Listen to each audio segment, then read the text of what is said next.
আসসালামু আলাইকুম ওয়া রাহমাতুল্লাহি ওয়া বারাকাতুহু। ওয়ালাইকুম আসসালাম ওয়া রাহমাতুল্লাহি ওয়া বারাকাতুহু। আপনি কোথা থেকে আসছেন এবং কোন উদ্দেশ্যে আসছেন এখানে? আলহামদুলিল্লাহ, আমি আসছি লালমনিরহাট থেকে। বাংলাদেশ জামাতে ইসলামের জাতীয় সমাবেশে প্রোগ্রাম দেখার জন্য এবং সরাসরি উপস্থিত হয়েছি। আপনার কাছে এই মুহূর্তে কি মনে হয় যে বাংলাদেশ জামায়াতে ইসলামের এই সমাবেশ দ্বারা বাংলাদেশের লাখো লাখো মুসল্লি এই বাংলাদেশ জামায়াতে ইসলামের প্রতি আগ্রহ দেখাবে? আলহামদুলিল্লাহ, আজকে যে বাংলাদেশ জামাতে ইসলামের প্রোগ্রামে যে পরিমাণ লোক সমাগম হয়েছে, এতে বিজয় ইনশাল্লাহ নিশ্চিত, এটা বলা যাচ্ছে। কারণ মানুষ ফ্যাসিস্টকে বিদায় দিয়েছে, তার প্রতিপক্ষকে আমরা দেখেছি, তাদের শাসনামল দেখেছি। বর্তমান যে জামাতে ইসলামের সময় এসেছে, ফুল ফুটতেছে।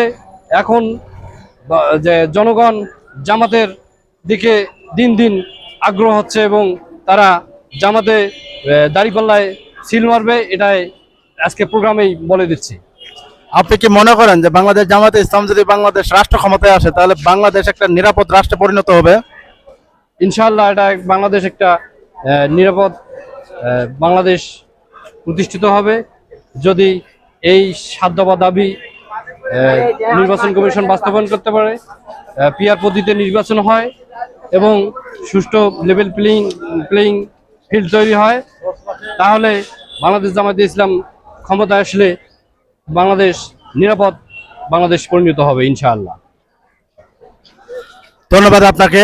আপনি অনেক দূর থেকে এসেছেন এবং সেই সুযোগে আমরা আপনার সাক্ষাৎকারটা নিয়েছি। আপনার সাক্ষাৎকারটি অনেক মনে হয় ভালো হয়েছে এবং সেই সাথে আমরা যেটা আপনার প্রতিফলন দেখতে পাচ্ছি, সেই প্রতিফলন অনুযায়ী মনে হচ্ছে যে আপনি জামাতের একজন একনিষ্ঠ একনিষ্ঠ কর্মী হতে পারেনি, তবে কর্মী হওয়ার আশায় আসছেন।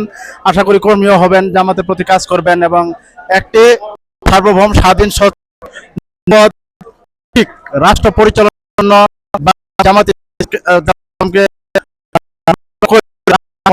উচিত। আজকের মতো আপনার আসসালামু আলাইকুম, ধন্যবাদ সবাইকে। ধন্যবাদ। ভোট চাই, এই আমাদের প্রত্যাশা।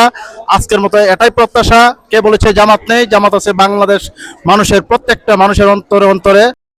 আমাদের থাকবে, জীবন থাকবে, থাকবে, পরকালে থাকবে, এটাই আমাদের প্রত্যাশা। আসসালামু আলাইকুম, সবাইকে ধন্যবাদ।